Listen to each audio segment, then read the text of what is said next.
Assalamualaikum warahmatullahi wabarakatuh. Sahabat sekalian, bertemu lagi bersama saya Anwar di channel Tajwid 5 menit. Setelah kemarin kita mulai dengan Quran surah At-Thariq, belajar tentang bagaimana Allah Subhanahu wa taala bersumpah dengan matahari dan bintang, dan juga Allah menjelaskan kepada kita bahwa manusia itu kan terciptanya dari setetes air. Bahkan dari satu sel saja dari si tetes air itu yang Allah letakkan di antara sulbi dan juga at-taroir atau tulang dada perempuan. Lalu bagaimana mungkin seorang manusia itu bisa mengakui dirinya sebagai Tuhan atau bahkan mengakui bahwa tidak adanya Tuhan, sedangkan sudah begitu nyata bahwa manusia dari satu sel yang sebegitu kecil bisa menjadi sedemikian sempurna dalam pembentukannya. Allah Subhanahu wa taala juga meyakinkan bahwa nanti kita akan menghadapi yang namanya hari yang ditampakkan segala rahasia kita. Baik sahabat sekalian, pada ayat-ayat selanjutnya, pada ayat ke-11 hingga ayat ke-17 ini, kita insya Allah akan membahas tentang di mana Allah Subhanahu wa taala kembali bersumpah dengan langit, tetapi tidak lagi dengan bintang, tapi di sini dengan hujan. Yang mana perumpamaan antara air mani tadi bertemu dengan sel ovum, kemudian dijelaskan ini juga bertemu di antara hujan dari langit dan juga tumbuh-tumbuhan yang ada di bumi sehingga tumbuh menjadi tumbuh-tumbuhan. Innahu laqaulun fasl, dan Allah Subhanahu wa taala menegaskan kepada kita bahwa Al-Quran itu adalah sesuatu yang serius, bukanlah sesuatu yang senda gurau. Dan betapa sedikitnya, betapa sebentarnya kehidupan di dunia ini, dan betapa sebentarnya kesenangan-kesenangan orang-orang kafir di dunia ini karena merasa terlindungi dari azab Allah, karena merasa tidak diperhatikan oleh Allah, padahal mereka bukan tidak, tetapi tidak menyadarinya saja. Lalu seperti apa penjelasannya? Mari insya Allah kita bahas pada kesempatan di pagi hari ini. Mudah-mudahan bermanfaat, jadi jangan kemana-mana, tetap di channel ini. Untuk sahabat sekalian yang menikmati dan juga menyukai kajian-kajian dalam channel ini ataupun juga video-video lainnya, jangan lupa untuk subscribe. Saya kembali mengingatkan, dan silakan untuk klik tombol lonceng dan juga berkomentar tanpa segan-segan. Demikian sahabat sekalian. Baik, mari kita mulai. Alhamdulillahirrabbilalamin. Wassalatu wassalamu ala asrofil anbiya'i wal mursalin wa ala alihi wa sahbihi ajma'in, amma ba'du. Rabbi shrahli sadri wa yassirli amri wahlul 'uqdatam min lisani yafqahu qawli.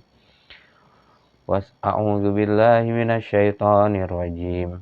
Bismillahirrahmanirrahim. Was-samaa'i dzatir raj' wal ardi dzatis sadq innahu laqaulun fasl wa ma huwa bil hazl innahum yakiduna kaidan wa akidu kaida famahilil kafirina amhilhum ruwaida. Wa ma'nahu wallahu a'lam bimuradi. Was-samaa'i, kalau dalam ilmu tajwid as-sama'i disebut alif lam syamsiyah karena alif lamnya tidak dibaca sebagaimana matahari. Syamsiyah itu artinya matahari yang samar. Was-sama'i, di mana wawunya ini disebut juga waw qasam dalam ilmu nahwu, yang amaliyahnya itu menjarkan isim setelahnya. Karena di sini ada jar, otomatis kata setelah waw qasam itu adalah benda. Jadi tidak bisa pekerjaan dijadikan sumpah atau kata fi'il dijadikan sumpah, kecuali kata fi'ilnya ini dijadikan masdar dulu, dibentuk verbal noun begitu. Misalnya lari, jadi larinya bukan aktivitas tapi dianggap sebagai lari sebagai benda. Wassama'i, ini wassama'i demi langit. Zatir raj'i, yang mengandung hujan. Ibnu Abbas radhiyallahu an berkata, ar-raj'i di dalam was-sama idzatir raj'i ini menurut Ibnu Abbas radhiyallahu an berarti hujan. Dan darinya juga dinyatakan kata itu mengandung arti awan yang di dalamnya terdapat hujan. Jadi bisa berarti awan atau bisa berarti hujan.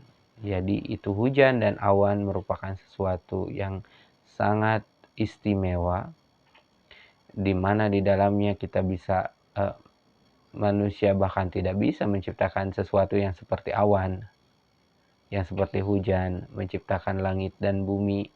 Tidak bisa manusia. Misalnya menciptakan sirkulasi sendiri sebagaimana Allah menciptakan dunia ini. Nggak bisa. Sudah bermiliar berjuta-juta tahun tidak bisa dan tidak akan bisa begitu. Wassama idzatir raj'i, dan demi langit yang mengandung hujan. Qatadah mengutarakan rezeki hamba-hamba Allah ini turun setiap tahun. Seandainya tidak demikian, niscaya mereka dan juga ternak mereka pun akan binasa. Ibnu Zaid mengungkapkan bintang, matahari, dan bulannya kembali, semuanya datang dari sini, yaitu dari langit. Jadi menurut Qatadah, ya hujan itu sudah diturunkan Allah Subhanahu wa taala dengan kadarnya masing-masing, dengan ketentuan-ketentuannya masing-masing. Terkait tadi apakah manusia bisa menciptakan langit dan bumi suatu saat nanti, wallahu a'lam. Tetapi andai manusia bisa pun, ya kita tetap meyakini bahwa ini yang ada sekarang ini adalah ciptaan Allah Subhanahu wa taala. Kadang agak sedikit susah menjelaskan hal-hal seperti itu ya. Wal ardi dzati sod, dan bumi yang mempunyai tumbuh-tumbuhan. Ibnu Abbas berkata, yakni terbelahnya bumi, di mana bumi bersedia dijadikan tempat untuk tumbuh-tumbuhan untuk tumbuh. Demikian yang dikemukakan oleh banyak ulama. Jadi yang dijadikan sumpah oleh Allah pertama, wassama idzatir raj' wal ardi dzatis sod. Berarti jika ada sumpah nih, kata selanjutnya adalah sesuatu yang begitu istimewa, sesuatu yang harus kita perhatikan, yang perlu untuk kita perhatikan. Hai manusia, aku telah bersumpah demi langit yang kamu tahu di sana begitu banyak keistimewaan. Ada hujan di sana. Siapa sekarang yang bisa menciptakan hujan? Bagaimana Allah Subhanahu wa taala telah mengatur siklus dari mulai air laut naik menjadi awan, lalu mulai awan dibawa ke suatu tempat, lalu hujan di sana. Ada negeri yang terus-terusan hujan, ada negeri yang bahkan sangat susah untuk hujan. Wal ardi dzati sod, dan hujan itu turun bukan tanpa maksud, dia membawa rezeki. Lalu di bumi ini muncul tumbuh-tumbuhan yang tadinya dari sebutir, dari mulai sebutir benih, tiba-tiba tumbuh menjadi pohon yang begitu lengkap hanya karena ada begitu banyak nutrisi-nutrisi dari bumi dan juga dari air hujan. Masya Allah. Jika kalau kita melihat tumbuh-tumbuhan kembali kepada Allah, merasakan kasih sayang Allah di sekitar kita, akan setiap cahaya, setiap suara. Hewan juga sama seperti kita, dari satu sel tiba-tiba tumbuh menjadi sedemikian rumit. Bahkan dari kalau manusia biasanya ada apa yang diciptakannya masih sangat perlu proses gitu, perlu proses assembly, perlu proses penggabungan. Kalau tumbuh-tumbuhan dia tanpa bantuan apa-apa tumbuh hingga akhirnya berbuah, masya Allah. Begitu banyak hal-hal yang bisa mendekatkan kita kepada Allah Subhanahu wa taala. Maka perhatikan wahai manusia, innahu laqaulun fasl. Sesungguhnya Al-Qur'an itu benar-benar firman Allah taala yang memisahkan antara hak dan batil. Jadi apa yang menurut Allah dalam Al-Qur'an batil itu pasti batil, dan yang hak itu pasti hak. Menurut Ibnu Abbas mengutarakan, yakni Al-Quran itu menjelaskan tentang kebenaran. Demikian pula yang dikemukakan oleh Qatadah dan ulama lainnya mengatakan, di dalam Al-Quran ini adanya hukum yang adil. Sebenarnya Jika kita lihat sejarah, bagaimana umat Islam zaman dulu berseteru hingga akhirnya dinasti Abbasiyah hancur, dinasti Umayyah hancur, lalu bagaimana dinasti Fatimiyah dan yang lainnya bubar. Bukan karena Qur'annya yang salah. Mereka merasa paling Qur'an, tapi ternyata pada implementasinya ada sesuatu yang salah di sana. Jadi Quran ini tetap suci, meskipun manusianya terus berganti, meskipun pemerintahannya terus berganti. Sekarang udah tidak ada lagi bangsa Ottoman misalnya dengan konunnya. Tetapi value-value yang ada dalam Al-Quran, sudut pandang dalam memahami Al-Quran, itu yang berbeda-beda. Tetapi esensi yang ada dalam Al-Quran itu adalah sesuatu yang benar. Itu yang wajib kita yakini. Adapun manusia, tentu kita harapkan apa yang benar bagi mereka itu menjadi suatu pahala. Tetapi jika misalnya ada sesuatu yang salah, mudah-mudahan diampuni oleh Allah Subhanahu wa taala dan tidak mendatangkan bahaya bagi umat-umat manusia. Misalnya Allah Subhanahu wa taala merintahkan tentang hukum, kalau misalnya ada hukum tentang hukum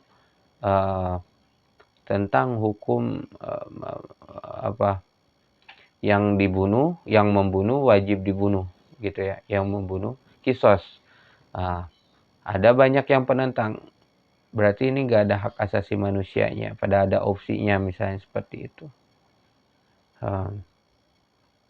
Yang ingin coba saya sampaikan adalah tetaplah, meskipun kita secara literal tidak bisa mengikuti apa yang ada dalam Al-Quran, tetapi pasti ada value-value yang bisa diambil di sana.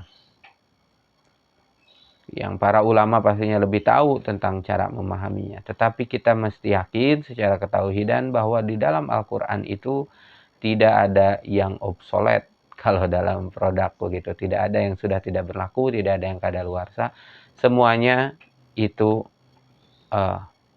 adalah benar dan bisa menjadi pemisah antara yang hak dan yang batil. Wa ma huwa bil hazal, dan sekali-kali Quran itu bukanlah sesuatu senda gurau. Quran itu adalah sesuatu yang serius dan benar. Allah Ta'ala memberitahu tentang orang-orang kafir bahwasanya mereka adalah orang-orang yang mendustakan dan menghalangi manusia dari jalannya.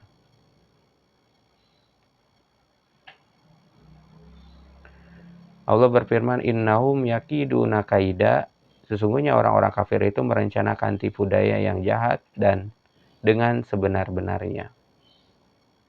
Jadi tadi menjelaskan tentang Al-Quran, innahu laqaulun fasl wa ma huwa bil hazl, dan Quran itu bukanlah sesuatu yang senda gurau.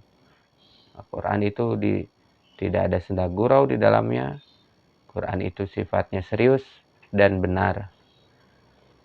Lalu pada ayat-ayat selanjutnya Allah Ta'ala menjelaskan tentang orang-orang kafir, bahwa mereka akan mendapatkan balasan dari Allah Subhanahu wa Ta'ala, di mana mereka innahum yakiduna kaida, merencanakan tipu daya yang jahat. Mereka telah membuat makar terhadap manusia dengan membuat ajakan-ajakan yang bertentangan dengan Al-Quran. Lalu Allah Ta'ala berfirman, famahilil kafirina, beri tangguhlah orang-orang kafir itu, jangan tergesa-gesa kepada mereka, in amhilhum ruwaida, yaitu beri tangguhlah mereka barang sebentar. Karena kelak mereka pasti akan mengetahui azab, siksaan, hukuman, dan kebinasaan yang akan datang kepada mereka. Beri tangguhlah sebentar di dunia yang sebentar ini, karena kelak mereka akan mendapatkan balasan yang sangat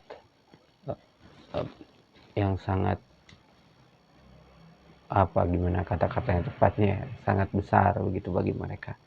Baik, jamaah sekalian, sahabat-sahabat dimanapun berada, intinya dari ayat ini yang dapat saya pahami, pertama, kita kembali mengingat tentang kekuasaan Allah dalam menciptakan langit dan bumi, di mana manfaatnya juga untuk kita, di mana itu adalah salah satu dalil ayat kauniyah untuk mengakui akan adanya Allah, akan kebenarannya Allah. Sekaligus kita menyadari bahwa ini menjadikan sumpah bahwa Al-Quran itu adalah sesuatu yang benar, serius, dan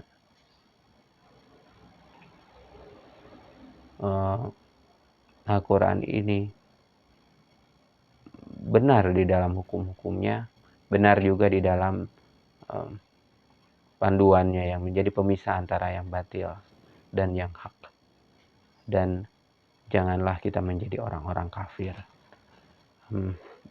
Karena orang kafir itu kalaupun menikmati sesuatu, menikmati bulian mereka, menikmati popularitas mereka, menikmati kekayaan mereka, menikmati kebebasan mereka, amhilhum ruwaida, itu hanyalah sebentar saja. Karena di dunia ini sangat sebentar, tetapi yang langgeng itu nanti di neraka. Yang langgeng itu nanti di akhirat. Wallahu a'lam. Baik sahabat sekalian, terima kasih sudah menonton video ini. Mudah-mudahan bermanfaat. Mohon maaf jika ada salah-salah kata. Wa'afu minkum. Assalamualaikum warahmatullahi wabarakatuh.